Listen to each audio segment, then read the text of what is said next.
Buen día, al contrario, un placer. Lindo escuchar esa historia. Bueno, muchas gracias. ¿Sabes? No sé, a vos te llaman permanentemente de los medios o su tipo que comunicas bien, pero hoy yo te llamo, no me la quiero dar de original, por algo que probablemente no te llamen de otros medios, que es lo siguiente. Ayer el INDEC dio a conocer dos datos, ¿viste? No te iba a hablar de desempleo en este caso, no. Dio a conocer dos datos. Por un lado dijo, el señor Zukovicki debe 268.000 millones de dólares. Zukovicki fue al banco, porque lo debía al banco, no se fija en el home banking, se sentó con el gerente Paluch y Paluch le dijo, Zukovicki, usted tiene una deuda de 268.000 millones de dólares. Zukovicki se fue a la casa. Y al otro día el gerente Paluch lo volvió a llamar. Sí, otra vez del banco, sí. Usted tiene en su cuenta 252.000 millones de dólares. Bueno, eso es hoy la Argentina. Un país que debe 268.000 millones de dólares y ciudadanos que no confían y que tienen fuera del sistema 252.000 millones de dólares. Entonces, ergo uno dice, si acá hubiera dos gobiernos seguidos que generen confianza, tres gobiernos seguidos que generen confianza, que dejen de hostigar el que tiene algo, que dejen de inventar impuestos, que seduzcan al capital en vez de combatirlo, y tal vez la Argentina tendría salida. ¿Estoy equivocado? No, al contrario. Ese es el motivo por el cual hay más argentinos con plata fuera de la Argentina que dentro de la Argentina. O con plata en la Argentina, pero en el colchón o en la caja de seguridad. Y eso también está más o menos calculado porque eso es exportación de dólares de la Reserva Federal. Bueno, el INDEC, perdón, lo que calculó ayer suma todo, y calculó que son 252.000 millones de dólares. Sí. Este es el producto y fíjate que no solo pasa en la Argentina, pasa en muchos países donde el resguardo de valor es el mejor financiamiento para la economía americana. O sea, encima, los que más protestan generalmente son o putean al imperio, pero son los que logran con sus políticas que financien al imperio. Porque bueno, vos hay una información que ignorás de último momento, que tiraron abajo la estatua de Artigas en Uruguay y pusieron la de Néstor Kirchner. Bueno, por eso te digo, de esa plata, sobre todo si está contabilizada, ojo que es bien habida, paga impuestos, paga el doble de impuestos.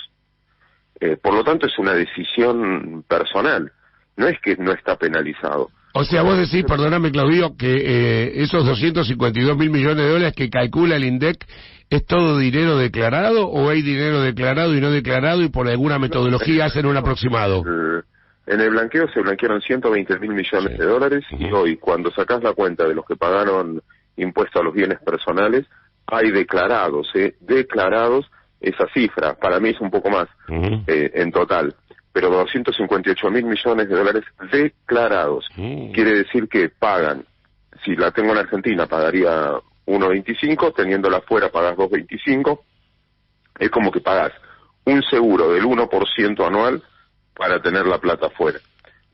Claro, porque recién poníamos un audio de Ricardo López Murphy, que yo apoyo, donde decía, bueno, que esto es confiscatorio y que además la tasa de interés a nivel global es muy baja y que la gente está pagando más caro al AFIP de lo que él recibe como renta por su patrimonio en el extranjero. Hay algo mucho más... Está perfecto, ese es el razonamiento, pero déjame sumarte en ese contexto, ¿no? Vos pensás que los que pagan bienes personales, todos los datos que se conocieron ayer, personas que reconocen tener hasta ahora más de 2 millones de pesos, o sea, 20.000 dólares, son 1 millón de personas. Mañana con el cambio, o sea, con este cambio de que tributan más de 6 millones de pesos, etcétera, van a pasar a ser más o menos 400.000 personas. De los 45 millones de argentinos, 400.000 van a reconocer tener más de 30.000 dólares. Pensá lo que vale un auto, una casa o lo que fuera. Sí. Y los que pagaron el impuesto a la riqueza, o sea, millonarios que tienen más de 1 millón de dólares, 1 millón de dólares, que en el mundo de hoy ya no es ese concepto de millonario. Claro. Repito, piensen lo que vale un departamento grande de esos que ves, que vive gente, son 16.000 personas. Entonces, esas 16.000 personas, lo que está pasando es que ya unas 3.000, 4.000, no sé el número, se te van. Claro. Se te van. Porque hay dos motivos fundamentales para plantear la inversión. La primera es la seguridad jurídica, que no te cambien las reglas del juego, porque cuando yo decidí comprarme un departamento, o decidí hacer una inversión que es a mi patrimonio, vos pensás que el patrimonio, en ningún lugar del mundo existen bienes personales. ¿Por qué? Porque vos, los bienes que tenés es después de haber pagado impuestos. Vos pagaste ganancias, pagás IVA cada vez que consumís, pagás ingresos brutos cada vez que facturás. Si después te quedó algo, está bien que ahorres y que compres un departamento, te compres otro auto, te compres, no sé, lo que vos quieras comprarte, o tengas el dinero en el banco. Ese dinero que vos tenés en el banco lo presta a otros, o compras bonos o lo que fuera. O sea, ya pagaste todos los impuestos y es lo que quedó. Pero bueno, suponete que a partir de ahí te quedó algo. Si vos no tenés seguridad jurídica, porque cuando vos tomaste la decisión de comprarte un activo, de invertir en Argentina o lo que fuera, cuando ya tomaste esa decisión, existía un nivel de carga impositiva. Al agregarle, vos estás cambiando esa seguridad jurídica, porque vos decís, quizás yo no lo hubiese hecho si las reglas del juego hubiesen sido otras. Por eso insisto, en ese contexto que estamos hablando, sin seguridad jurídica, no vienen inversiones. Y se siente hoy en la Argentina, que tiene muy pocas inversiones. Es que hay un ejemplo reciente, ¿no? ¿Cuánta gente decís que con Macri blanqueó? En total, blanqueados fueron 120.000 millones. 120.000 millones de dólares. ¿Vos pensás que quienes hicieron ese movimiento pensaron que 2 años después le triplicarían la alícuota por 3? No, y encima, te repito, podés pensar lo que quieras. Yo sé que es políticamente incorrecto, viste que vos agarrás, es mucho más fácil ponerte, no, los millonarios, pero repito, gente que tomó riesgo, es un país complicado, habrá de todo, está mal. Está bueno que todos paguen sus impuestos. Por supuesto. Oh, perfecto.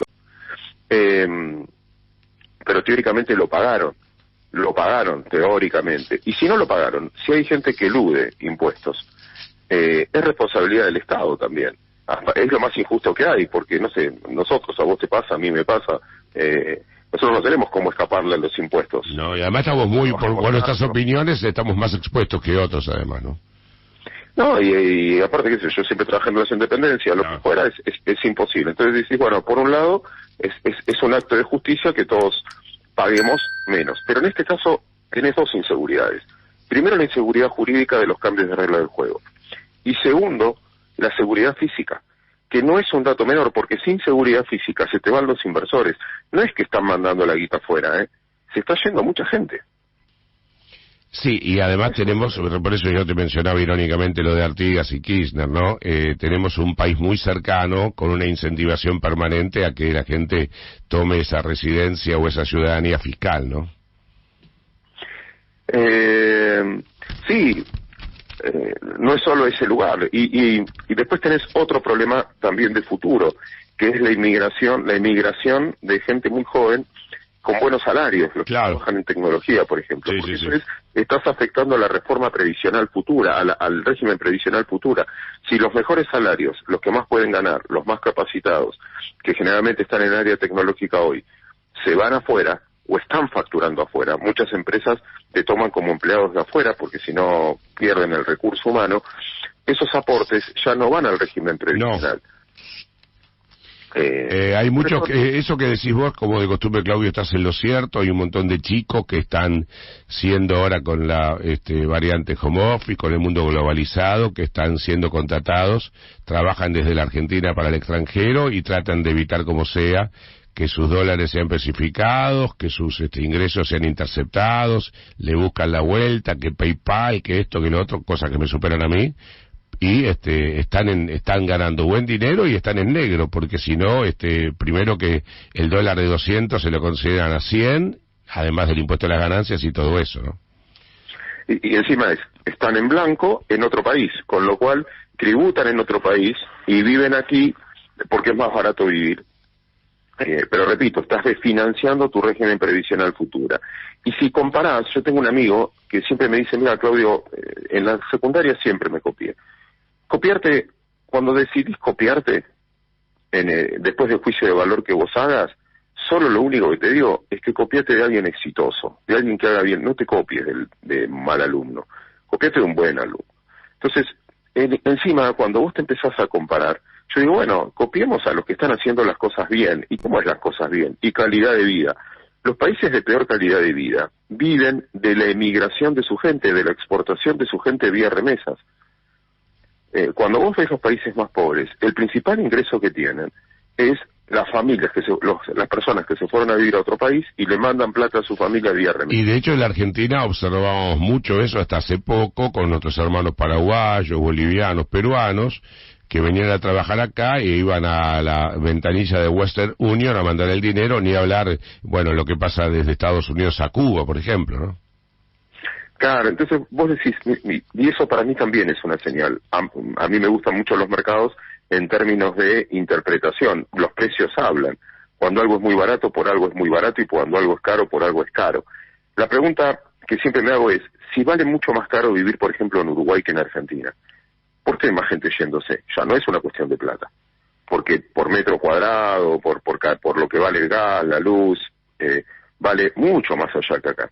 Pero sin embargo hay más gente queriendo ir que venir, o a Estados Unidos. Los precios hablan, y a mí ya lo que me preocupa es que siendo un país muy barato, todavía tengas más gente pensando en irse que venir, y lo que estás haciendo es multiplicar el problema. Repito, sobre todo, vos, yo, perdón que te metan la... No, por favor, Claudio. Comparación, pero... Me siento honrado. Pero nosotros, no es que tenemos plan B, no es que decir, bueno, vendo todo, me voy.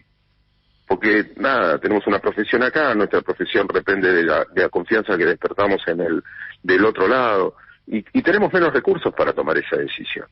Un tipo que tiene mucha guita, tiene las puertas abiertas en cualquier lugar. Esa decisión es lamentable, porque yo creo que nadie quiere irse, es lamentable, pero la puede tomar, tiene plan B.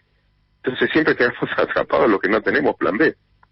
Hay tanta inconsistencia, ¿no? Porque por un lado, ayer, y te aprovecho, podemos hablar de lo que pasó ayer, con lo que prosperó finalmente por un voto de diferencia, el proyecto de kirchnerismo, que seguramente será aprobado en el Senado, entonces aprovecharon y el mínimo no imponible lo subieron, pero no así el de la habitación, de la casa habitación.